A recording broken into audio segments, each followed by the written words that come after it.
അടിസ്ഥാനപരമായി ലാ ഇലാഹ ഇല്ലല്ലാഹ് മുതൽ തുടങ്ങാൻ. വിശുദ്ധ ഖുർആൻ ആവർത്തിച്ച് ലാ ഇലാഹ ഇല്ലല്ലാഹയുടെ താല്പര്യം പഠിപ്പിച്ചിട്ടുണ്ട്. എന്താ ലാ ഇലാഹ ഇല്ലല്ലാഹ് കൊണ്ട് ഉദ്ദേശിക്കുന്നത്? ഇബാദത്തിന് അല്ലാഹു അല്ലാതെ മറ്റാരും ഇല്ല എന്നുള്ളൊരു വാദം, പ്രിയമുള്ളവരെ, അത് തന്നെയാണ് യഥാർത്ഥത്തിൽ മുസ്ലിമീങ്ങൾ വിശ്വസിക്കുന്നത്. അല്ലാഹു അല്ലാതെ മറ്റാരും ആരാധനക്കർഹനില്ല. അല്ലാഹു അല്ലാതെ ലോകത്തൊരാളും ആരാധനക്കർഹനില്ല. നബി സല്ലല്ലാഹു അലൈഹി വസല്ലമ ഇബാദത്തിന്റെ പഠിപ്പിക്കപ്പെട്ടിട്ടുള്ള രൂപങ്ങൾ എന്തൊക്കെയായിരുന്നു? എന്ത് ഇബാദത്തായിരുന്നു നബി സല്ലല്ലാഹു അലൈഹി വസല്ലമ ജനങ്ങളെ പഠിപ്പിച്ചിരുന്നത്? 13 വർഷക്കാലം മക്കയിൽ ദഅവത്ത് നിർവഹിച്ചപ്പോൾ ഇന്ന് നിസ്കരിക്കുന്ന നിസ്കാരമോ നോമ്പോ ഹജ്ജോ സക്കാത്തോ ഒന്നും പഠിപ്പിച്ചിട്ടുണ്ടായിരുന്നില്ലല്ലോ. പിന്നെ പഠിപ്പിച്ചതെന്താ? മക്കയിൽ അവതരിപ്പിക്കപ്പെട്ട സൂറത്തുൽ ജിന്നിൽ അല്ലാഹു പറയുന്നത് കാണാം, വഅന്നൽ മസാജിദ ലില്ലാഹി ഫലാ തദ്ഉ മഅല്ലാഹി അഹദാ. ആരാധനാ കേന്ദ്രങ്ങൾ അല്ലാഹുവിനുള്ളതാണ്. അവിടെ വച്ച് അവനല്ലാത്ത മറ്റൊരാളോടും നിങ്ങൾ ദുആ ചെയ്യരുത്, പ്രാർത്ഥിക്കരുത്. പ്രിയമുള്ളവരെ, അദ്ദുആ ഹുവൽ ഇബാദ, പ്രാർത്ഥന ആരാധനയാണ്. പ്രാർത്ഥന ഇബാദത്താ ഹബീബേ എന്ന് നുഅ്മാനവര് പറയുന്നു നബിയിൽ നിന്ന്. പ്രാർത്ഥന ആരാധനയാണ്. അല്ലാഹു അല്ലാത്തവരോട് പ്രാർത്ഥിക്കാൻ പാടില്ല. ഇത് അഹ്ലുസുന്നത്ത് വൽ ജമാഅത്തിന്റെ വിശ്വാസമാണ്. നോക്കൂ, നിങ്ങൾ നമ്മുടെ നാട്ടിലോ അല്ലാഹു അല്ലാത്തവരോട് പ്രാർത്ഥിക്കാൻ പാടുണ്ടോ എന്ന ചോദ്യത്തിന് അതെ എന്നുള്ള ഉത്തരം കൊടുക്കുന്നു. അങ്ങനെ പ്രാർത്ഥിക്കുകയും ചെയ്യുന്നു. പ്രാർത്ഥിക്കുന്ന സദസ്സുകൾ സംഘടിപ്പിക്കുന്നു. പ്രാർത്ഥിക്കാൻ വേണ്ടി കബറുകളെ മക്ബറകളെ തേടിപ്പോകുന്നു. ഇതിനൊക്കെ അനുവദനീയമാണ് എന്നും ഉത്തരവ് കൊടുക്കുന്നു. പ്രിയമുള്ളവരെ, ഇവിടെ നാം മനസ്സിലാക്കേണ്ടത്, ഹബീബായ റസൂലുള്ളാഹി സ്വല്ലല്ലാഹു അലൈഹി വസല്ലം പടച്ചവരോട് മാത്രം പ്രാർത്ഥിക്കണമെന്ന് പഠിപ്പിച്ചിട്ടുണ്ടെങ്കിൽ അതിന് വിപരീതമായി വെച്ച് പുലർത്തുന്ന വിശ്വാസങ്ങൾക്ക് എവിടെയെങ്കിലും എന്തെങ്കിലും പ്രമാണമുണ്ടോ? ഇല്ല. വിശുദ്ധ ഖുർആനിലെ ആയത്തിലും അല്ലാഹു അല്ലാത്തവരോട് പ്രാർത്ഥിക്കാൻ പഠിപ്പിച്ചിട്ടില്ല. 160-ൽ കൂടുതൽ പ്രാർത്ഥനകളുള്ള ഖുർആനിൽ ഒരൊറ്റ പ്രാർത്ഥനയും റബ്ബല്ലാത്തവരോടില്ല. എന്നാൽ നോക്കൂ നിങ്ങൾ, അല്ലാഹു അല്ലാത്തവരോട് പ്രാർത്ഥിക്കുന്നതിന് ന്യായങ്ങളൊന്നുമില്ലാത്തപ്പോൾ നാടൻ ന്യായങ്ങൾ പലപ്പോഴും പറയാറുണ്ട്. അതല്ലെങ്കിൽ ഖുർആനിൽ നിന്ന് തന്നെ ഒരു മുസ്ലിമിന് പറയാൻ പറ്റാത്ത ന്യായങ്ങൾ എടുത്തുദ്ധരിക്കാറുണ്ട്. പലപ്പോഴും അത് നമ്മൾ കേൾക്കുകയും ചെയ്യാറുണ്ട്. അല്ലാഹുവിനോട് നേർക്ക് നേരെ നമുക്ക് ചോദിക്കാൻ പറ്റില്ലെന്ന് ചിലര് പറയാറുണ്ട്. നേർക്ക് നേരെ ചോദിക്കാൻ പറ്റില്ലെങ്കിൽ പിന്നെ എന്താ ചെയ്യാ? ഇടയാളൻ വേണമെന്നാണ്. പലപ്പോഴും നമ്മളോട് ചോദിക്കാറുണ്ട്, മധ്യവർത്തി വേണ്ടെന്നല്ലേ നിങ്ങൾ പറയാറുള്ളത്? അതെ, മധ്യവർത്തി വേണ്ടെങ്കിൽ മറ്റെല്ലാറ്റിനും മധ്യവർത്തി വേണ്ടല്ലോ. അപ്പൊ നമുക്ക് ഇസ്ലാം കിട്ടിയത് എങ്ങനെയാ? നബി സല്ലല്ലാഹു അലൈഹി വസല്ലം മുഖേനയാണ്. ഖുർആൻ കിട്ടിയത് എങ്ങനെയാ? ജിബ്രീൽ മുഖേനയാണ്. നിസ്കാരം പഠിച്ചത് എങ്ങനെയാ? മുൻഗാമികൾ മുഖേനയാണ്. അപ്പൊ എല്ലാറ്റിനും വസീലയില്ലേ, മധ്യവർത്തിയില്ലേ, ഇടയാളന്മാരില്ലേ? അങ്ങനെയെങ്കിൽ പാപികളായ നമ്മൾ ദുആ ചെയ്യുമ്പോൾ മഹാന്മാരായ ഔലിയാക്കളെ, അമ്പിയാക്കളെ ഇടയിൽ നിർത്തുമ്പോൾ അള്ളാഹു ഉത്തരം ചെയ്യാൻ എളുപ്പമല്ലേ? അപ്പൊ മധ്യവർത്തി അതിനും ഉണ്ടാകുന്നത് നല്ലതല്ലേ? ഇങ്ങനെ ചോദിക്കുന്ന ആളുകളുണ്ട്. ഖുർആൻ എവിടെയാണോ മധ്യവർത്തി വേണ്ടെന്ന് പറഞ്ഞത് അവിടെയാണ് നമ്മളും മധ്യവർത്തി വേണ്ടെന്ന് പറഞ്ഞിട്ടുള്ളൂ. അതെവിടെയാ? അള്ളാഹുവിന്റെയും പടപ്പുകളുടെയും ഇടയിൽ എവിടെയാണോ മധ്യവർത്തി വേണ്ടെന്ന് പറഞ്ഞത് അവിടെയാണ് നമ്മൾ മധ്യവർത്തി വേണ്ടെന്ന് പറഞ്ഞത്. ഖുർആനിൽ പല ചോദ്യങ്ങളുമുണ്ട്. യസ്അലൂനക അനിർ റൂഹ്, യസ്അലൂനക അൻ ദിൽഖർനൈൻ, യസ്അലൂനക അനിൽ ഹിലാൽ, യസ്അലൂനക അനിൽ മഹീദ്. ഈ ചോദ്യങ്ങൾക്കൊക്കെ ഖുർആൻ സ്വീകരിച്ച ശൈലി എന്താണെന്നറിയോ? കുൽ നബിയെ അവരോട് പറഞ്ഞു കൊടുക്കണം. പക്ഷെ പടച്ചോനെ പറ്റി ചോദ്യം വന്നപ്പോഴോ, വഇദാ സഅലക ഇബാദി അന്നി ഫഇന്നി ഖരീബ് ഉജീബു ദഅവത്തദ് ദാഇ ഇദാ ദഅൻ. എന്നെപ്പറ്റി എന്റെ അടിമ ചോദിച്ചു കഴിഞ്ഞാൽ കുൽ എന്ന് പറയാൻ പ്രവാചകൻ ഇല്ല. കുൽ എന്ന് പറയാൻ പ്രവാചകനെ നിർണയിക്കാത്തതിന്റെ കാരണം ഫഖറുദ്ദീൻ റാസി റഹിമഹുല്ലാഹ് വിശദീകരിക്കുകയാണ്. അല്ലാഹ് നമ്മളോട് പറയാണ്, അബ്ദീ അൻത തഹ്താജു ഇലൽ വാസിത ഫീ ഗൈരി വഖതി ദുആ. പ്രാർത്ഥനയല്ലാത്ത പല സന്ദർഭങ്ങളിലും നിനക്കൊരു മധ്യവർത്തി വേണം.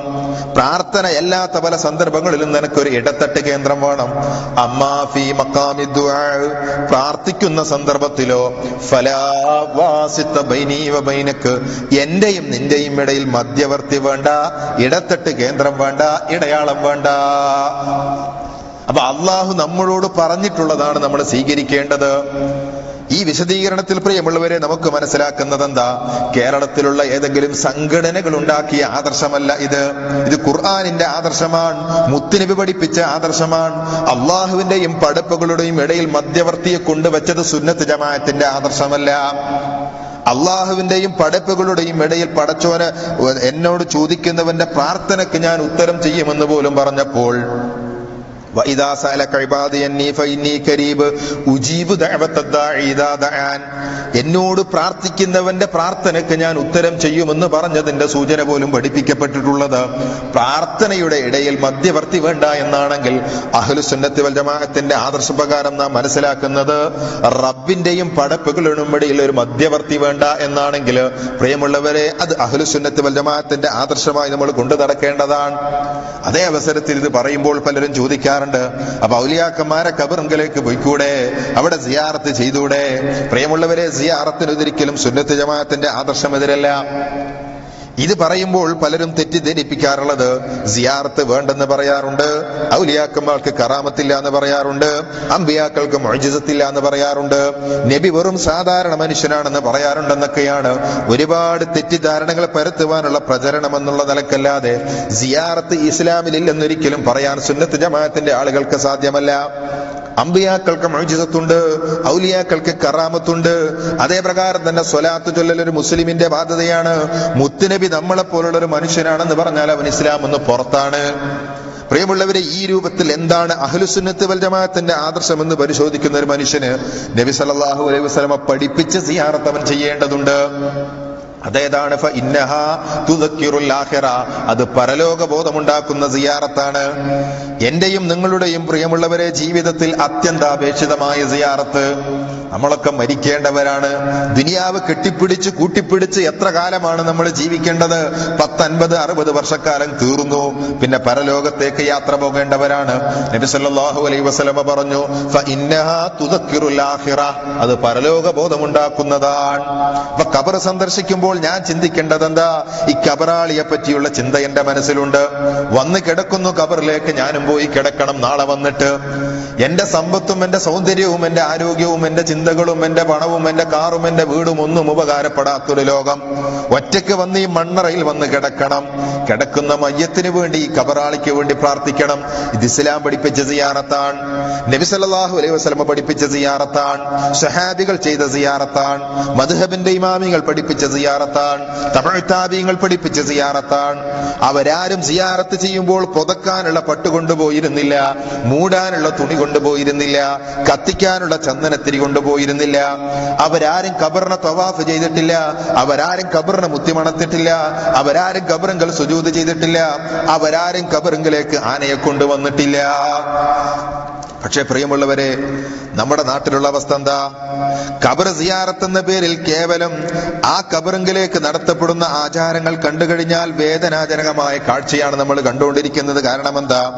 ഒരിക്കലും ഒരു മുസ്ലിമിന് ചെയ്യാൻ പറ്റാത്ത രൂപത്തിൽ എല്ലാവിധ തോന്നിവാസങ്ങളും ഖബറിങ്കിലേക്ക് കൊണ്ടുപോയി നടത്താണ്. അതിനെ വിമർശിക്കുമ്പോൾ സിയാറത്ത് വേണ്ടെന്ന് പലരും പറയുന്നു, ഒന്ന് തെറ്റിദ്ധരിപ്പിക്കുകയും ചെയ്യുന്നു. ഇസ്ലാം പഠിപ്പിച്ച സിയാറത്ത് നമ്മൾ ചെയ്യണം. പള്ളിക്കാട്ടിൽ നമ്മുടെ ഉപ്പയുണ്ടാകാം, ഉമ്മയുണ്ടാകാം, നമ്മളെക്കാൾ പ്രായം കുറഞ്ഞവരുണ്ടാകാം.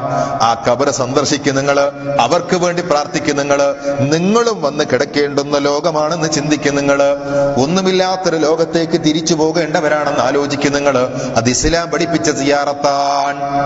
പക്ഷെ നമ്മുടെ നാട്ടിൽ നടക്കുന്ന സിയാറത്ത്, അവിടെ ചെണ്ടമേളമുണ്ട്, അവിടെ ആനയെ കൊണ്ട് വരാറുണ്ട്.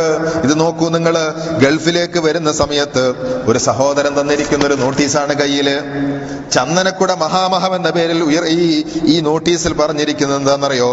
മുളവൂർ മുസ്ലിം സെൻട്രൽ ജുമാഅത്ത് പള്ളി ഭരണം യോജിച്ച് നടത്തുന്നതിനാൽ മുളവൂർ അലിയുടെ മക്ബറയിൽ ആണ്ടുതോറും നടത്തി വരാറുള്ള ചന്ദനക്കുട മഹാമഹം പൂർവാധികം ഭംഗിയായി 2010 ഫെബ്രുവരി 22 എന്ന തീയതികളിൽ ഗജവീരന്മാരുടെ അകമ്പടിയോടും വാദ്യമേളങ്ങളോടുകൂടിയും വിവിധ കലാപരിപാടികളോടുകൂടിയും നടത്തപ്പെടുന്നുവെന്നാണ് പള്ളി ഭരണസമിതി സെൻട്രൽ ജുമാ മസ്ജിദ്. എന്നിട്ട് ഇതിൽ പറയുന്നത് എന്താ? ഒന്നാമത്തെ ദിവസം മെഗാഹിറ്റ് ഗാനമേളയാണ്. നോക്കൂ നിങ്ങള്, ഒരു വലിയന്റെ ഖബറിന്റെ അടുത്ത് നടക്കുന്ന ഏറ്റവും ഒന്നാമത്തെ പരിപാടി മെഗാഹിറ്റ് ഗാനമേളയാണ്. രണ്ടാമത്തെ ദിവസം ഒന്നാമതായി നടക്കുന്നത് മൗലൂദ് പാരായണമാണ്. പ്രിയമുള്ളവരെ, ഒരു മഹല്ല് കമ്മിറ്റിയുടെ കീഴിൽ നടക്കുന്ന ഇത് ഒറ്റപ്പെട്ട സംഭവങ്ങളല്ല. കേരളത്തിന്റെ തെക്കേയറ്റം മുതൽ വടക്കേയറ്റം വരെ നോക്കൂ നിങ്ങൾ, എത്രയോ ഖബറിങ്കിൽ നടന്നു വരുന്ന ആചാരങ്ങള് പലർക്കും പല ഉസ്താദുമാർക്കും പിടുത്തം വിട്ടിരിക്കുന്നു. അവരുടെ നിയന്ത്രണത്തിൽ നിന്ന് കൈവിട്ടു പോയിരിക്കുന്നു, നിയന്ത്രിക്കാൻ പറ്റാതായിരിക്കുന്നു. ആ രൂപത്തിലേക്ക് ഷിർക്ക്, ഖബറുമായി ബന്ധപ്പെട്ട അനാചാരങ്ങളും ബിദ്അത്തുകളും അന്ധവിശ്വാസങ്ങളും ശിർക്ക്പരമായ പ്രവർത്തനങ്ങളും വർദ്ധിച്ചുകൊണ്ടിരിക്കുകയാണ്. ബോധവാന്മാരാകണ്ടേ നമ്മള്? പ്രിയമുള്ളവരെ, സ്വന്തം പിതാക്കന്മാർ പോലും പള്ളിക്കാട്ടിൽ കിടക്കുമ്പോൾ സിയാറത്ത് ചെയ്യാത്ത ആളുകള് സിയാറത്ത് ടൂർ എന്ന പേരിൽ ഇങ്ങനെ പല ദ്വാരങ്ങളിലും മക്കാമുകളിലും പോയിക്കൊണ്ടിരിക്കുകയാണ്. ഇത് ഇസ്ലാം പഠിപ്പിച്ച സിയാറത്തല്ല, ഇത് അഹ്ലുസുന്നത്ത് വൽ ജമാഅത്തിന്റെ ആദർശമല്ല, ഇതൊരു മുസ്ലിമിന് ചെയ്യാൻ പറ്റുന്ന ഏർപ്പാടല്ല. അതുകൊണ്ട് ഇസ്ലാമിൽ സിയാറത്തുണ്ട്, ആ സിയാറത്ത് നമ്മൾ ചെയ്യണം. ഉള്ള പണമൊക്കെ തീർത്തു, ഉള്ള പണമൊക്കെ നമ്മുടെ കയ്യിൽ വന്നു, ഒന്നുമില്ലാത്തൊരു ലോകമുണ്ട്, അവിടത്തേക്ക് എന്തുണ്ട് എന്ന് ചിന്തിക്കാനുള്ള സിയാറത്ത് അത് നമ്മൾ ചെയ്യേണ്ടതുണ്ട്. അതുകൊണ്ട് പ്രിയമുള്ളവരെ, ഇസ്ലാം പഠിപ്പിച്ച് സിയാറത്ത് ചെയ്യുന്ന വ്യക്തിക്ക് നന്നാകാൻ താല്പര്യമുണ്ടാകും. അതുകൊണ്ടാണ് നബി സല്ലല്ലാഹു അലൈഹി വസല്ലം പറഞ്ഞത്, കഫാ ബിൽ മൗതി വാഇള, നിന്നെ ഉപദേശിക്കാൻ മരണം തന്നെ ധാരാളം മതി എന്ന്. അപ്പൊ മരിക്കുമെന്നുള്ള ചിന്തയുണ്ടാക്കാൻ ഖബർ സിയാറത്ത് ചെയ്യണമെന്ന് നാം മനസ്സിലാക്കേണ്ടതുണ്ട്. അപ്പൊ മഹാന്മാരോട് പ്രാർത്ഥിക്കേണ്ടെന്ന് പറയുമ്പോ അത് സിയാറത്തിൽ എന്ന് പറയുകയല്ല. അതേ പ്രകാരം തന്നെ മഹാന്മാരോട് പ്രാർത്ഥിക്കുന്ന, ഔലിയാക്കളോട് പ്രാർത്ഥിക്കുന്ന, അമ്പിയാക്കളോട് പ്രാർത്ഥിക്കുന്ന മൗലിദുകളും മാലകളും വിഷമമുണ്ട് പ്രിയമുള്ളവരെ. നെറ്റൊക്കെ തുറക്കുമ്പോ ഏറ്റവും കൂടുതൽ ഇസ്ലാമിന്റെ പേരിൽ കേരളത്തിൽ വരുന്ന സൈറ്റുകളിൽ അല്ലെങ്കിൽ ഓൺലൈൻ ക്ലാസ്സുകളിലൊക്കെ നിറഞ്ഞു നിൽക്കുന്നത് ഇത്തരം മാലകളും മൗലിദുകളും റാത്തീബുകളും ഒക്കെയാണ്. ഇപ്പൊ ജിലാനി ദിനം എന്ന പേരിൽ ഈ മാസം കൊണ്ടു നടക്കുകയാണ്. ഈ മാസം കൊണ്ട് നടക്കുന്ന ഇത്തരം ജിലാനി ദിനത്തിൽ കൊണ്ട് നടക്കുന്ന മൗലിദുകളിലൊക്കെ എന്താ ഉള്ളത്? ഈ മുഹീദ്ദീൻ ശൈഖിനോട് തന്നെയുള്ള പ്രാർത്ഥനകളല്ലേ? നോക്കൂ നിങ്ങള്, ഒരു മുസ്ലിമിന് അള്ളാഹു പോരെ എന്നുള്ള ചോദ്യം ഒരു ഖുർആന്റെ ചോദ്യമാണ്. അലൈസല്ലാഹു ബികാഫിൻ അബ്ദ, അടിമക്ക് അള്ളാഹു പോരെ? അള്ളാഹു പോരെ എന്നുള്ള ചോദ്യത്തിന് മതി എന്ന് ഉത്തരം പറയേണ്ടവരാണ് ഞാനും നിങ്ങളും. പക്ഷെ നോക്കൂ, മുഹീദ്ദീൻ ശൈഖിനെ പ്രാർത്ഥിച്ചുകൊണ്ട് മുഹീദ്ദീൻ ശൈഖിനോട് പ്രാർത്ഥിക്കുന്നത്, യാ സാഹിബൽ ബഗ്ദാദി കുല്ലി നാസിറ യാ മത്ലബൽ ഹാജാതി അബ്ദൽ ഖാദിരി ലിശദാഇദി ദുനിയാ വയൗമിൻ ആഖിരി വദഖീറതൻ ലി ഖൈറു ദുഖിരിദ് ദാഖിരി. മുഹീദ്ദീൻ ശൈഖിനോട് പ്രാർത്ഥിക്കുകയാണ് ഈ മാലയിലൂടെ, ഈ മൗലിദിലൂടെ. ഒരു മുസ്ലിമിന് ഇതൊരിക്കലും പാടാൻ പറ്റാത്തതാണ്. ഒരു മുസ്ലിമിന് റബ്ബിനോട് ചോദിക്കേണ്ടുന്ന ചോദ്യങ്ങൾ മുഹീദ്ദീൻ ശൈഖിനോട് ചോദിക്കാൻ അനുവാദമില്ല. അതുകൊണ്ട് പ്രിയമുള്ളവരെ, ഇയ്യാക നഅ്ബുദു വ ഇയ്യാക നസ്തഈൻ എന്ന് പ്രാർത്ഥിക്കുന്ന ഒരു വിശ്വാസിയെ സംബന്ധിച്ചിടത്തോളം റബ്ബിനോട് ചോദിക്കേണ്ടുന്ന മഗ്ഫിറത്ത്, റബ്ബിനോട് ചോദിക്കേണ്ടുന്ന ഹിദായത്ത്, റബ്ബിനോട് ചോദിക്കേണ്ടുന്ന നരകമോചനം, ഇതൊക്കെ തന്നെയാണ് മഹാത്മാക്കളോടും അമ്പിയാക്കളോടും ചോദിക്കുന്നത്. അതുകൊണ്ടാണ് ഇത്തരം മാലകളും മൗലിദുകളും സുന്നത്ത് ജമാഅത്തിന്റെ ആദർശമല്ല എന്ന് നാം സൂചിപ്പിക്കാറുള്ളത്.